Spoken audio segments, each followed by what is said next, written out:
भी तो होते ना। ये तो एक फंक्शन पे नॉर्मली फायरिंग हुई, फायरिंग में एक चला गया। अभी तो हमें ये कंफर्म भी नहीं है कि वो किसकी वजह से गया है। पुलिस वालों की वजह से गया है, आया जिन्होंने इनविटेशन दी हुई थी फंक्शन की उनकी वजह से गया है वो शीमिल। ये तो हमें अभी तक कंफर्म नहीं हुआ, उल्टा हम पे जोर डाल के हमें चुप करवाया गया है। यहाँ के जो अच्छे ऑफिसर्स हैं अगर वो खुद शीमिल्स के पास जाएं या अपना रिलेशन बनाएं तो उनमें कोई प्रॉब्लम नहीं है। सिर्फ एक प्रॉब्लम फंक्शन के लिए है।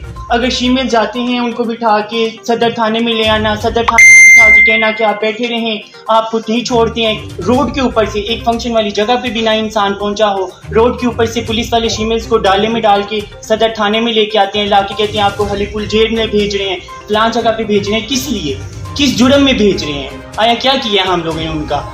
हम लोग बैठे हुए तो हम लोग, हमारी भी तो एक जिंदगी है, हमारे अंदर भी एक दिल है। जैसे उनका दिल है, अगर किसी का हम पे दिल आता है तो हम उसके दिल के पीछे तो नहीं जाएंगे। हमारी भी लाइफ है, हमने अपनी लाइफ को फॉलो करना है, हमने उसकी लाइफ को फॉलो नहीं करना है। चाहे वो ऑफिसर है, चाहे वो जो भी है। ऑफिसर है तो वो हमारे लिए क्या है, हमारा तहफ़्फ़ुज़ है ना। अगर हम अपने तहफ़्फ़ुज़ से भी डर के रहेंगे तो क्या फ़ायदा इस पाकिस्तान में रहने का। ठीक है, काइंडली मैं सिर्फ इतनी रिक्वेस्ट करूंगी, आपकी मेहरबानी है कि हमारी आपसे कोई जोर ज़बरदस्ती नहीं है, रिक्वेस्ट है। डीपीओ साहब, डीआईजी, एवरीबॉडी, ठीक है, काइंडली सिर्फ हमें ये अलाउड किया जाए कि हमारी रोज़ी तो ना बंद हो। अगर आप हमें बैठ के खाने को देते हैं तो हम बैठ जाते हैं, अगर हमारे रूम के रेंट देते हैं फिर भी हम बैठ जाते हैं, हमारे घर चलाते हैं हम फिर भी बैठ जाते हैं, हमें जॉब्स देते हैं हम फिर भी बैठ जाते हैं।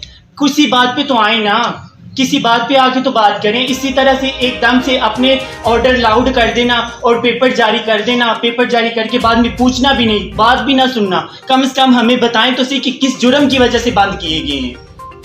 कोई हमें बात भी तो क्लियर की जाए ना कि आया तुम लोगों की ये गलती है, इस वजह से हम लोग तुम लोगों को भूखा मारेंगे। आज 1 महीना हो गया कि पुलिस वाला ये तो नहीं आके बोला कि आपने खाना खाया या नहीं। जो भी आते हैं अपनी इंक्वायरी के लिए भी आते हैं तो वो क्या करते हैं, अपनी सिर्फ अपनी दिल की जो ख्वाहिश होती है वो पूरी करने के लिए आते हैं। किसी को देखते हैं, किसी को मिलते हैं, किसी को कुछ करते हैं, तब पुलिस वाले नहीं होते हैं, वर्दी में मौजूद होते हैं। हम लोगों ने इन वर्दी वालों की बहुत बार इज्जत रखी है, वरना सोशल मीडिया हर इंसान के हाथ में है। हम लोग पेज पे लाइव चलाते हैं तो ये पुलिस वालों की जो यूनिफॉर्म्स हैं इनकी क्या रिस्पेक्ट रह जाएगी। आप काइंडली सिर्फ ये सोचें, ठीक है, और सिर्फ ये बात को सोचना कि हम लोग फिर भी आपकी रिस्पेक्ट कर रहे हैं हर चीज में, ठीक है, सिर्फ किस वजह से कि हमारे अपने वोटिंग की वजह से आप हमारे तहफ़्फ़ुज़ में आए हैं।